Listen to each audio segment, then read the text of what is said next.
할렐루야. 제자들과 여자들이 아버지의 약속한 것을 받기 위해서 기도한 결과 그들은 어떻게 되었습니까? 제자들과 여자들이 성령 세례를 받고 성령의 충만함을 받아 성령이 말하게 하심을 따라 다른 방언으로 말하게 되었다라고 우리가 살펴보았습니다. 그렇습니다. 그들은 아버지의 약속한 것을 받기 위해서 기도했는데 아버지의 약속이 이루어지고 있는 것입니다. 그들은 성령 세례를 받고 성령의 충만함을 받아서 성령이 말하게 하심을 따라 다른 외국으로 예루살렘에 모이던 유대인들에게 복음을 전했던 것입니다. 하나님의 큰 일을 전했던 것입니다. 특별히 불의 혀같이 갈라지는 성령의 역사가 그들 각자에 임하였다라고 말하고 있습니다. 그러면 불의 혀같이 갈라진다는 그 의미가 무엇입니까?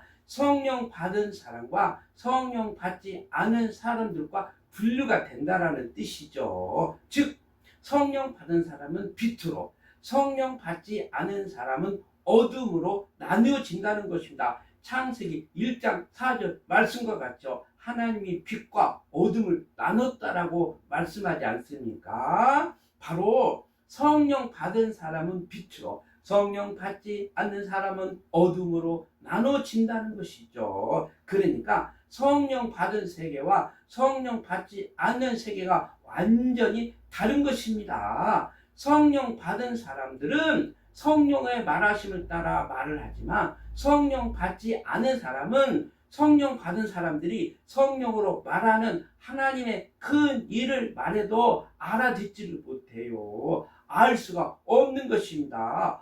빛이 빛이지만 어둠이 깨닫지 못하더라는 말씀처럼요. 어둠은 절대로 깨닫지 못한다는 사실입니다. 보세요. 천하 각국으로 예루살렘에 모든 유대인들이 제자들과 여자들이 성령으로 말하게 하시는 그 방언을 듣고 그들은 어떤 반응을 보였습니까? 그들은 깜짝 놀라며 소동하였다라고 기록하고 있습니다. 하나님의 역사를 보고도 그들은 믿지를 않았어요.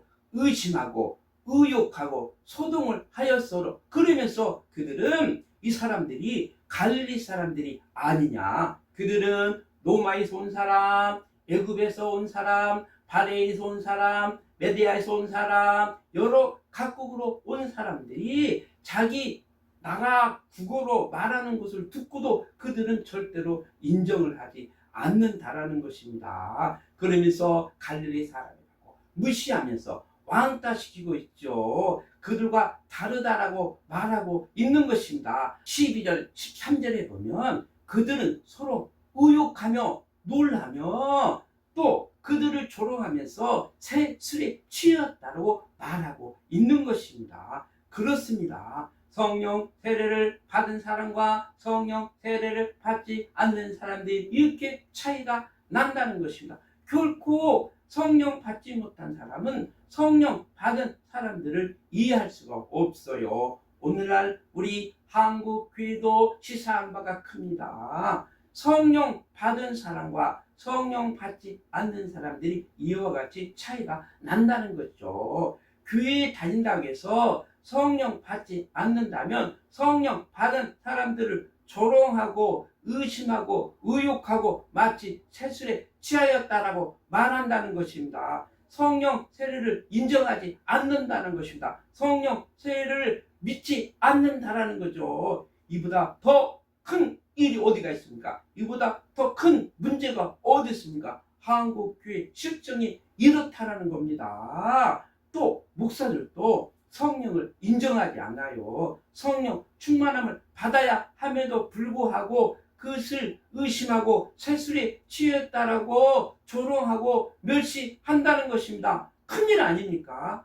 하나님의 교회에서 하나님을 믿는 사람들이 마치 제자들이 성령 세례를 받고 성령의 말하게 하심을 따라 다른 방언으로 말하니까 마치 갈릴리 사람이라고 무시하면서 조롱하면서 왕따시키는 같은 그런 결과를 가져온다는 것이죠. 그렇다면 오늘날도 성령 세례를 받았습니까? 성령의 충만함을 받았습니까? 아니면 성령 세례를 조롱합니까? 성령 세례를 의심합니까? 나는 성령 세례를 받지 않아도 신앙생활 잘 할 거라고 생각합니까? 아닙니다. 우리는 성령 세례를 반드시 받아야 되고 성령 충만함을 받아야 되는 것입니다. 그리할 때 하나님의 큰 일을 말할 수가 있는 것이죠. 우리가 성령 세례를 받지 않냐고 어떻게 하나님의 큰 일을 증거하겠습니까? 예루살렘과 온 사마리아 땅에 이르러 예수 그리스도의 복음을 전할 수가 있겠습니까? 성령 세례를 받아야만이 하나님의 큰 일을 증거할 수 있는 줄 믿습니다. 성령 충만함을 받아야만이 우리가 예루살렘과 온 유다 사마리아 땅까지 이르러 예수 그리스도의 복음을 전하는 자가 될 줄 믿습니다. 성령 세례를 받읍시다. 성령 세례 받는 사람들을 따돌리지 말고 제지하지 말고 우리 자신들이 먼저 성령 세례를 받아야 될 줄 믿습니다. 그것은 예수님이 약속한 유언의 말씀이니까요. 제자들이 성령 세례를 받고 성령의 충만함을 받아서 하나님의 큰 일을 증거한 것처럼 우리도 성령 세례를 받아야 성령의 충만함을 받아야 하나님 큰 일을 증거할 수 있는 것입니다. 할렐루야 아멘입니다.